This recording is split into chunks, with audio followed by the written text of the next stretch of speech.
Nature through lens চ্যানেলে বন্ধুদের স্বাগত। ভিডিওতে তরাইয়ের পাদদেশের এক চা বাগানের বিকালের একটা ছবি বন্ধুদের সামনে তুলে ধরতে চাই। এটা একটা চা বাগান, কে যেন সবুজ কার্পেট পেতে রেখেছে, বা বলা যেতে পারে গ্রিন মোজাইক করা অতি পরিচিত বিকালের একটা ছবি।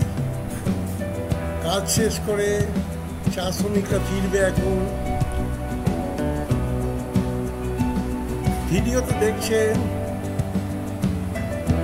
চা বাগানের এক শ্রমিক দম্পতি রান্নার জ্বালানি নিয়ে ঘরে ফিরছে। আর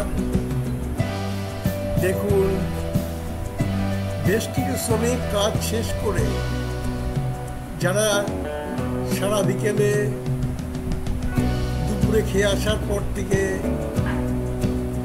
পাতা তুলেছিল, তারা সেই পাতা একটা ব্যাগে করে নিয়ে পিঠে ঝুলিয়ে ফিরছে চা বাগানের ফ্যাক্টরির দিকে। ভিডিওটি দেখুন, ভালো লাগলে লাইক দেবেন, আর এ ধরনের আরও যদি ভিডিও পেতে চান তাহলে এই চ্যানেলে সাবস্ক্রাইব করবেন।